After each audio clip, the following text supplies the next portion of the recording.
nostalgia, but through the clear, turbulent prism of New York City.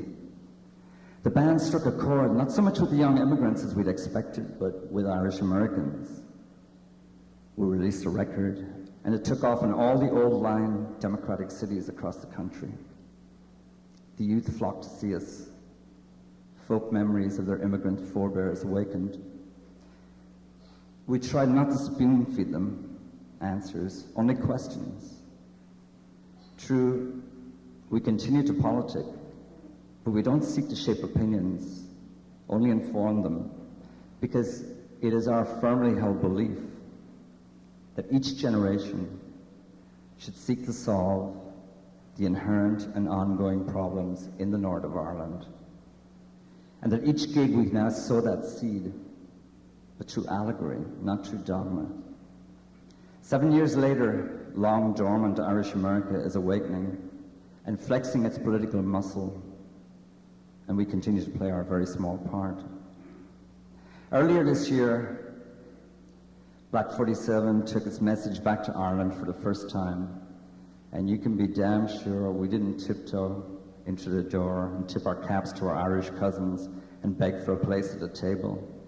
No, we barged right in, loud, proud, and still full of attitude, bringing a legitimate Irish experience informed by the urban realities of New York City. And somewhere up in the stars, the old man frowned down at the raucous din of it all, but I could tell the beginnings of a smile played on his lips as he witnessed the last leg of my journey back. Thanks.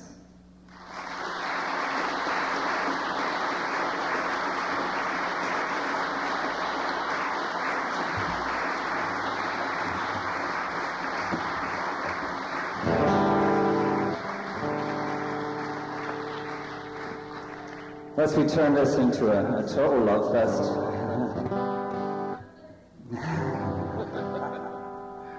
Oh, Paddy Rise. There's a lot of dark nights in the Irish-American experience too. One in particular with the draft rights of the 1860s, when our Irish-American forebears strung up many black people on the nearest lampposts. And then you look forward 100 years to us back in Ireland in the 60s, and we watched television. We saw a large black man called Martin Luther King leading his people out of slavery. And we thought to ourselves, Jesus, if they can do it over there, we can do it here. And this is an Irish song, but it would be nowhere without the black experience too. This is called Blood is Thicker Than Water. Came to a delta, deep and wide, had to get over to the other side, free myself from earth and tide. Well, this wind's gonna have to be without, but the bridge was broken beyond repair, and I know I'm gonna have to get myself on over there. Blood is thicker than water, wash my face in rivers of pain. Don't give up, sisters and brothers, we have no choice but to hold on. Blood is thicker than water, but it hurts more than rain. Don't give up, my sons and daughters.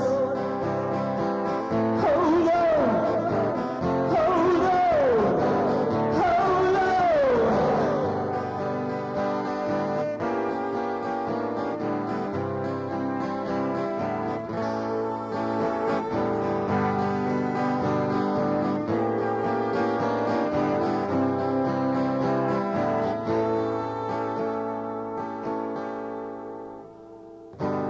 Watch the ship leaving from the pier, taking over my hopes and fears. I said goodbye to peace of mind. I had to leave all of that so far behind. I've been searching out for many's a long year, but I'm gonna keep on fighting through the rain and the tears.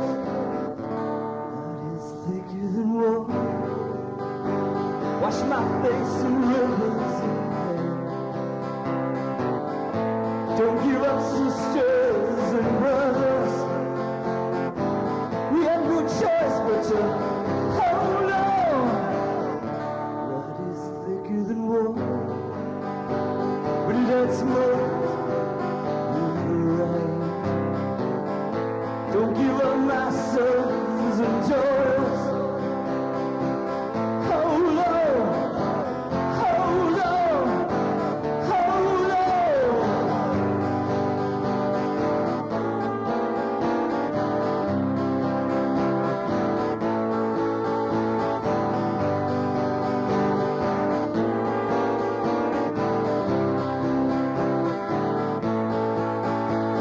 Oh, I'm not gonna tell you things are gonna change. They always stay the same. But what can I tell you? You have to carry on. Even when clouds will kill the sun. I'm not gonna tell you you're always gonna win. At least you have to finish. Nothing comes easy, no one ever said it would. People like us made without tears, and blood is thicker than water. Wash my face in rivers of pain. Don't give up, sisters and brothers. We have no choice but to hold on. Blood is thicker than water, but it hurts more in the rain. Don't give up, my sons and daughters. Hold on, hold on. Blood is thicker than water. Wash my face in rivers of pain. Don't give up, sisters and brothers. You have no choice but to hold on. Blood is thicker than water, but it hurts more in the rain. Don't give up, my sons and daughters. Hold on, hold on, hold on.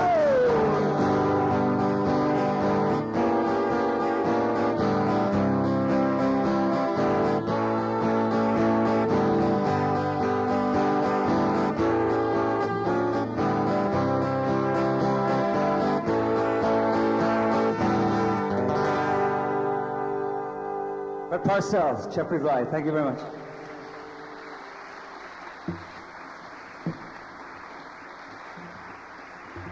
A boy from Wexford, Larry Kirwan.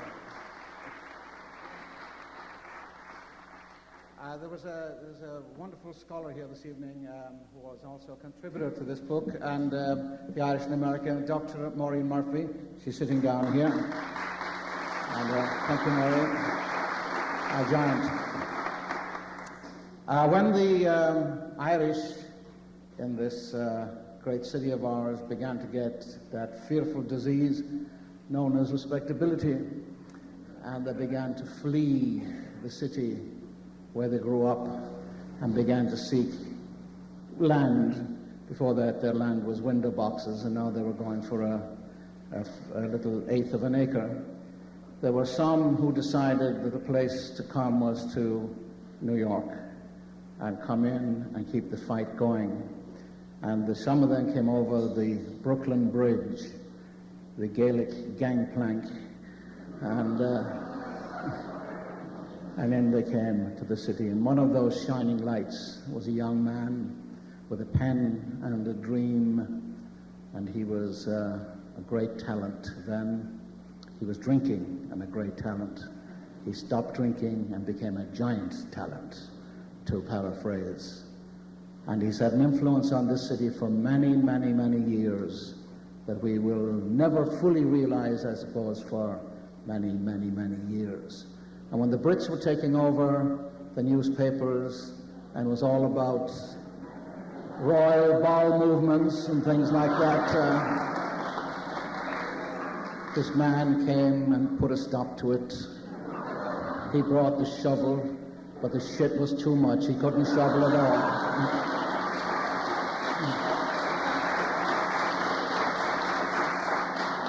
But he's at his first love now. His last book was Snow in August.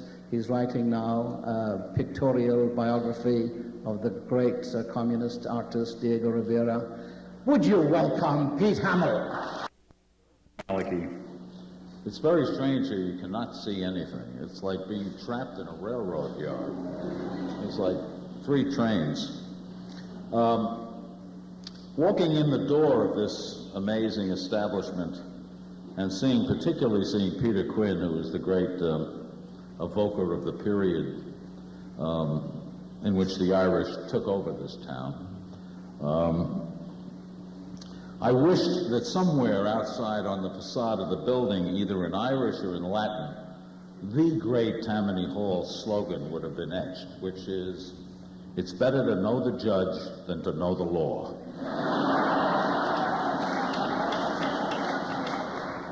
Maybe we can get that going if this book makes any dough. To have followed such distinguished people makes me very uneasy, to say the least. But I do think that 150 years after the famine, to have a band named Black 47 on this stage in this city, the greatest city in the world, we can't, I think, get too smug or satisfied about it, but I do think we can agree that we were breaking even at the end. Thank you. This is a piece from the book called The Interrupted Narrative. They came across oceans, leaving everything behind: relatives, friends, landscape. Departure for those voyagers was often painful. In Ireland, too many families gathered in the ritual of the American wake, saying farewells that were often as final as death. They danced, drank, embraced one another, said goodbyes, wept. And then it was the cold morning, and they were going down streets or lanes that would bring them to the sea. In the songs, there was always a final glimpse of Ireland, the coasts of Donegal, the abrupt shores of Dingle, and then the cold, heart-sick Atlantic journey, chilly with doubt and separation, warmed only by the promise of what lay ahead. At last they arrived in the new places to have their documents examined and their bodies inspected for disease, and they stepped ashore. Everything had been left behind except memory. For the Irish immigrants, as it was for all others who came to America, memory was at once a curse and a goad. Many things had driven these men and women from the lands where they were born: hunger, bigotry, tyranny. Often, when faced with the disappointments of America, its harshness or indifference, they drew on such memories to remember why they had come.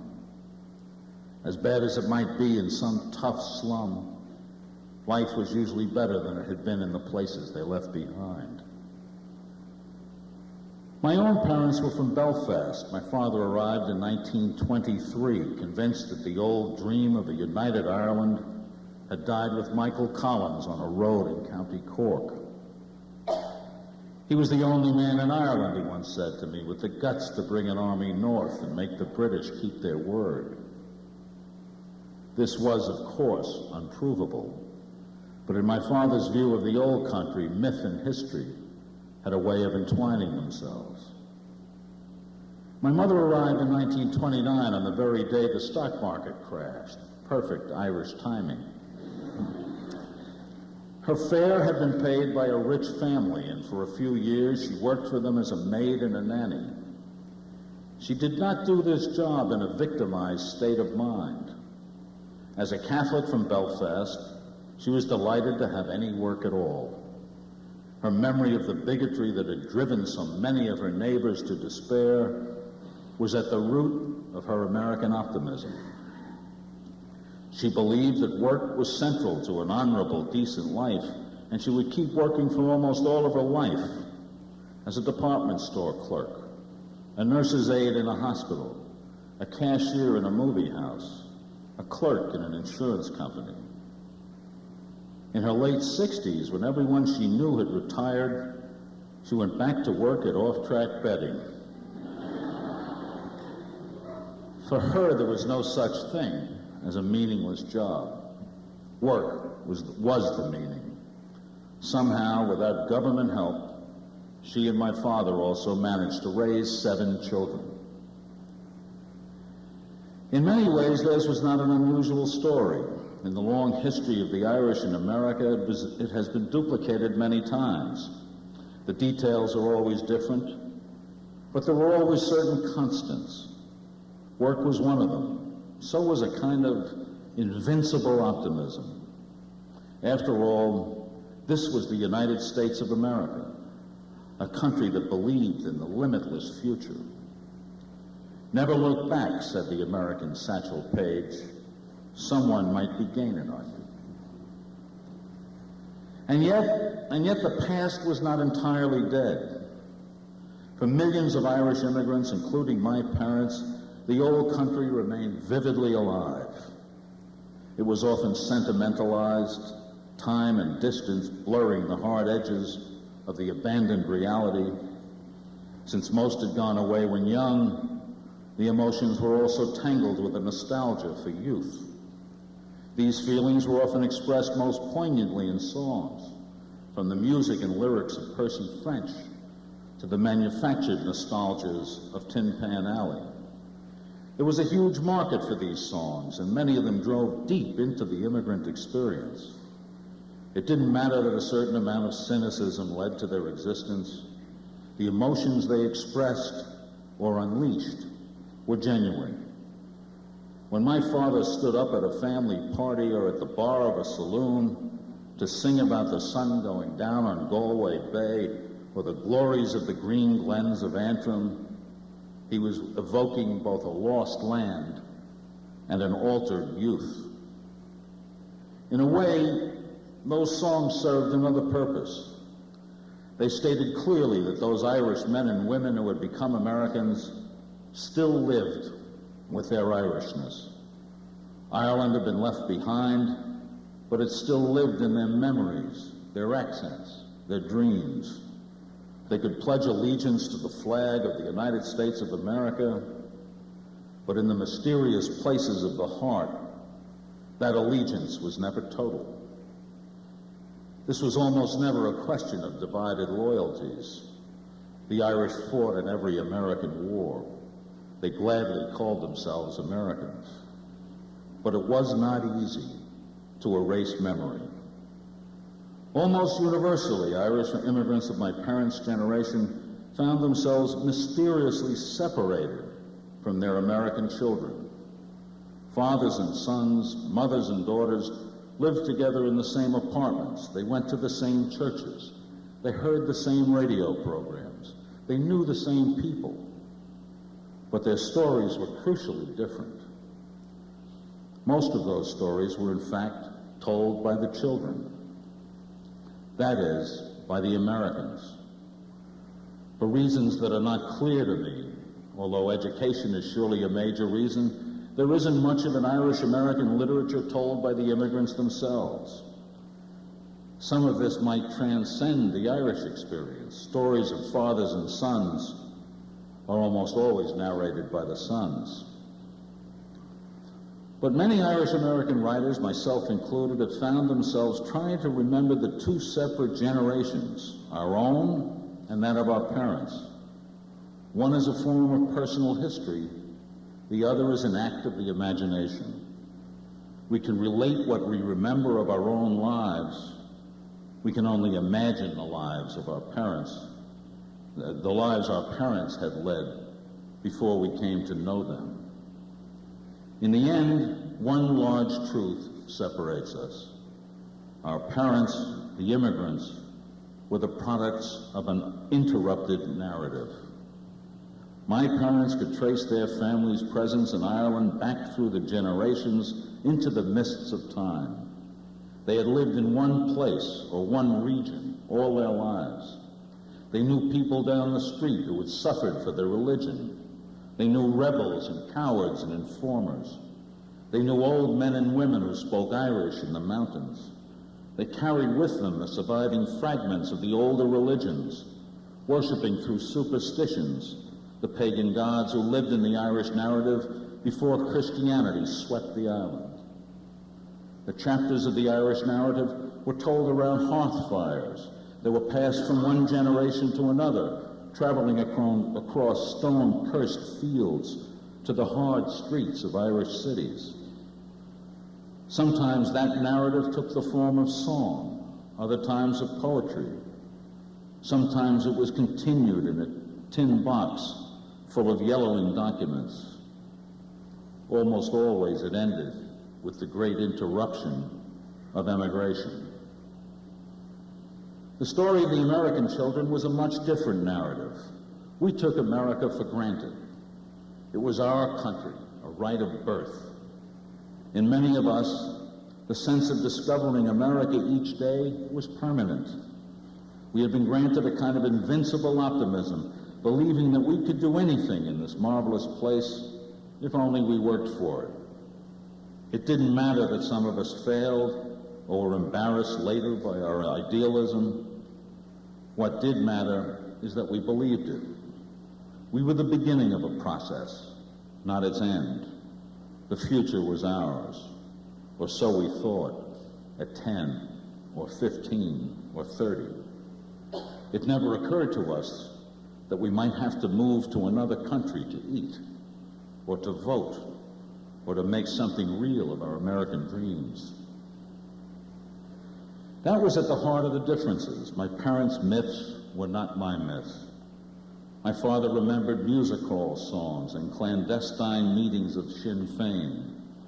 He remembered playing soccer on the fields of Belfast. My mother remembered British Army patrols and their boots crunching the streets of the short Strand. They lived with those myths.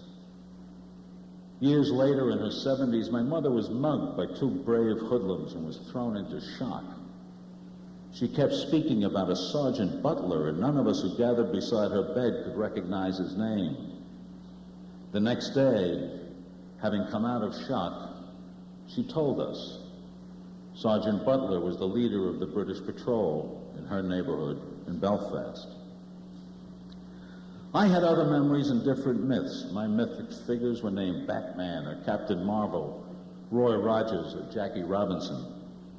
I heard the Irish songs on Saturday nights or Sunday afternoons and was infused with their sense of longing and melancholy.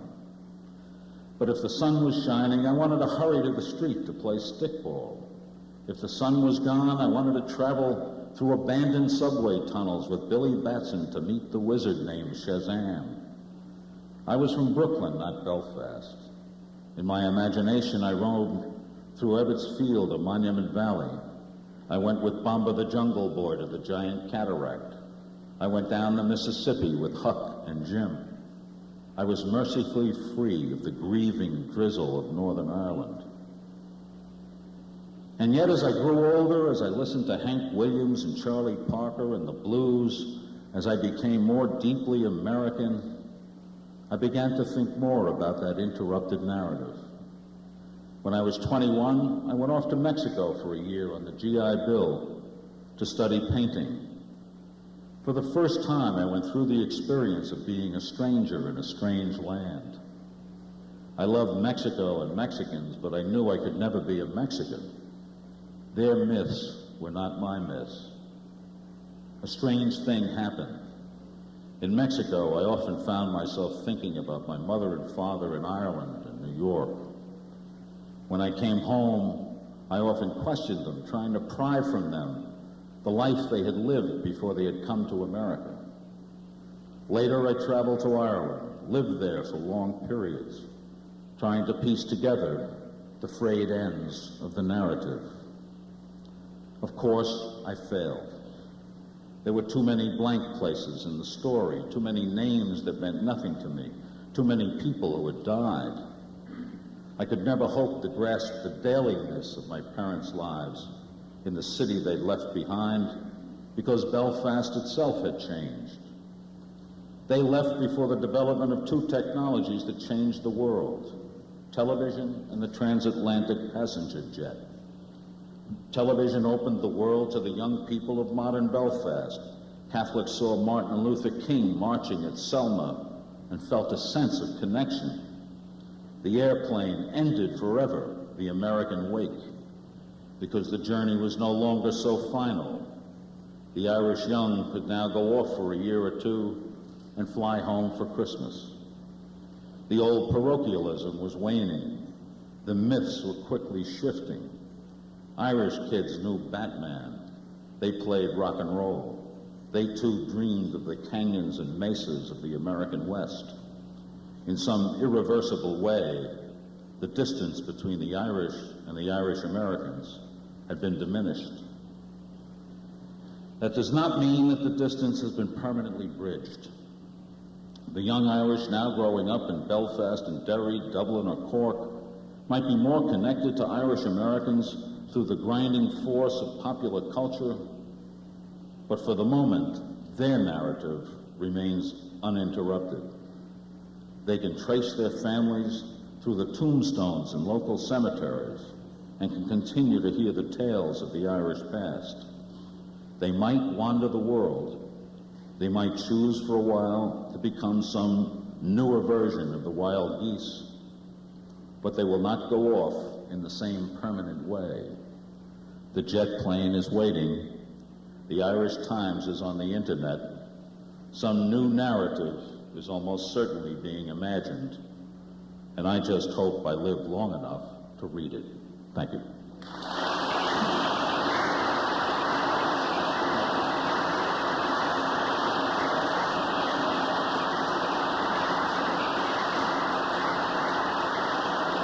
Pete Hamill. Hold on, Pete.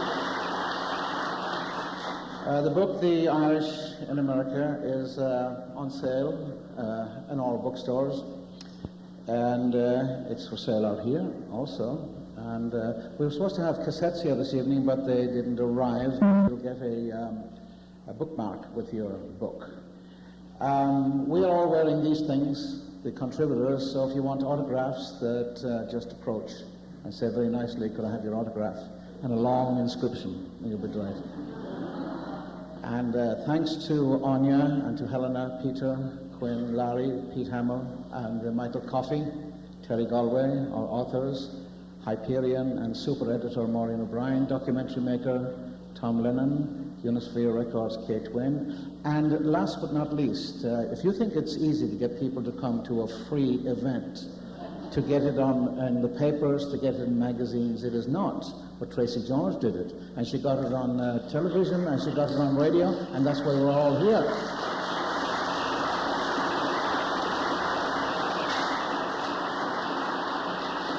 And we're promoting her to Irish this evening, and we're also signing a petition to double her salary. You know, so there we are. Well, that's about it. Just one more thing. All of us, whether you're Irish or not, and we are tonight for one reason or another, we have indeed come a very long distance. And we escaped the British Empire somehow or another. Now, it was said that the sun never set on the British Empire because God couldn't trust the English in the dark. Or any other time, for that matter. And we were, like everybody else, all colonial peoples, we were despised people. We were always made figures of fun. We were, in their cartoons and drawing of us, we were simian-like monkeys, always drinking and fighting and so on. But one thing we did, and it's puzzling them, we took their language, their banal, dull language, and we made it a lively thing. And we've taken our revenge. We've used it against them. We're winning Pulitzers and Nobel Prizes, and we're slinging it at them again. So, but to give an example, there was an Irishman named Gertie McMahon from my hometown, and Gertie was a bit of a con man, but he had to go to England because the cons weren't working anymore. and he got a job on construction, another con. And he was dirty and filthy one evening, got on the bus, and he was hungry and thirsty, and the bus was packed, rush hour. There was an Englishman sitting down with a dog on a seat beside him. Gorky began complaining, and the Englishman said, well, of course we can't give up our dog's seat to a bloody Irishman, can we? So the conductor came and said, excuse me, sir, would you kindly move your dog onto your lap so this gentleman can sit down? Oh, it's a sad day for the Empire when dogs give up seats to Irishmen, you know.